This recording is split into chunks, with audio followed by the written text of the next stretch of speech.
Florida can beat Georgia, and here are a few reasons why. What up, what up? Welcome to the Hot Button Sports Show. I'm your host, Isaac Lane, and we're going to get into a video right now talking about the epic Florida-Georgia showdown, the University of Florida versus the University of Georgia. It's not in Gainesville, it's not in Athens, but the showdown is taking place in Jacksonville.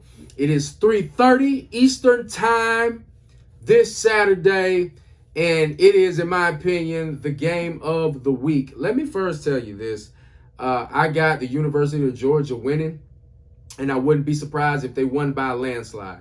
Wouldn't be surprised if they won by a lot. I know Florida's stuck with Alabama, but I'm of the mindset that Georgia is the best team in football. And not just because their record says so, but because everything else, including the record, says so.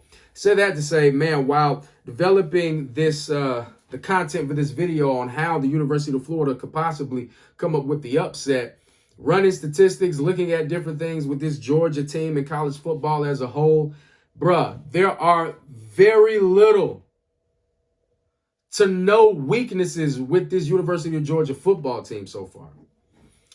I mean, finding a weakness on both sides of the ball for the University of Georgia is literally like splitting hairs, man. You have to start nitpicking, and you really have to start fishing, and that's how you know that this Georgia team is legit. But UF has a chance because it's college football, but only if they play a game that's either at perfection or as close as a football team could possibly come to it. So here it is. Number one, if UF wants to win and pull out the upset against the University of Georgia, then University of Florida's defensive line must play their best game in their collegiate careers. Must play their best game. This must be the best game of every starting D lineman in their collegiate career. Gotta be. And if it happens to be this defensive line's best game individually and as a unit, look out. Because the defensive line for the University of Florida is the best thing that the University of Florida has going for them. It's the one thing, it's the one bell you can count on ringing. It's the one unit you can guarantee is going to, at least come close to doing a great job in fulfilling their assignment. They're one of the best defensive lines in the country. Obviously, they're the top of the echelon, top of the food chain in the SEC.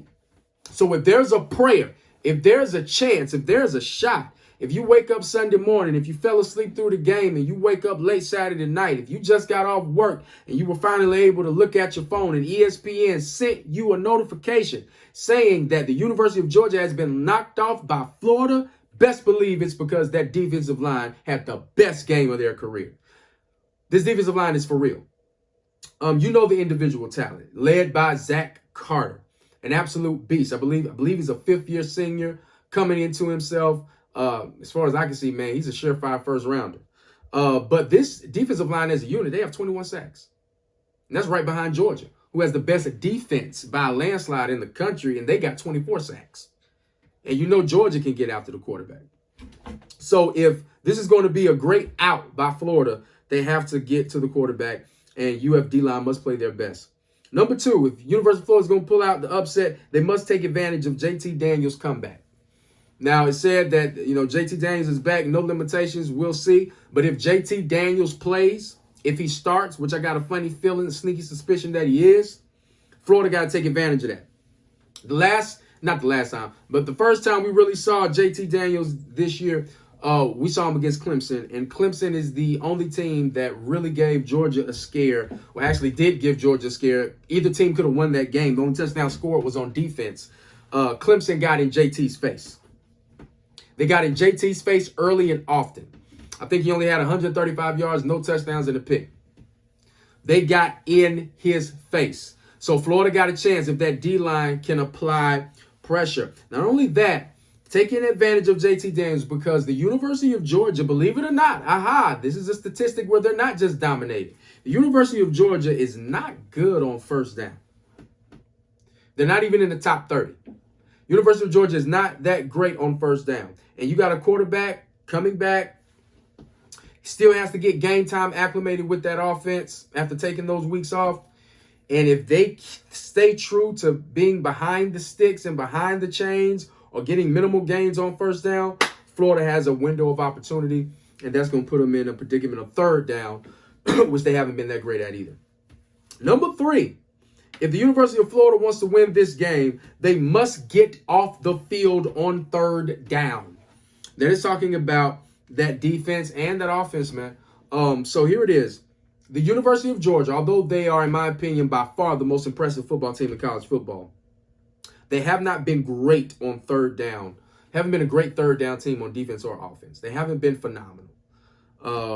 They're not top 5 in either category. Like again, man, like I said, we're splitting hairs, man. We got to find a weakness. So if the University of Florida has a shot this weekend, they have to make sure they're converting on their third downs and that they're getting stops when Georgia has a third down.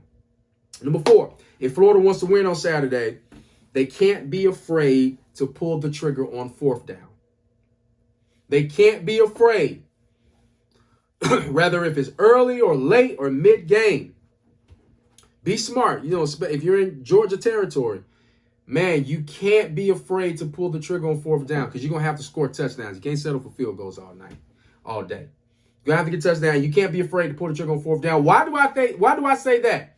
I say that because the University of Georgia is not great on fourth down as a defensive team. Like I said, we're splitting hairs here, but here's the truth. They're 50% on fourth down. They have a 50% fourth down conversion rate on defense. So if you go for it on fourth down twice, you're guaranteed to get it once. If we're just going by the numbers. They've had 10 attempts. They stopped it 5 times. Other 5 times, the other team got it.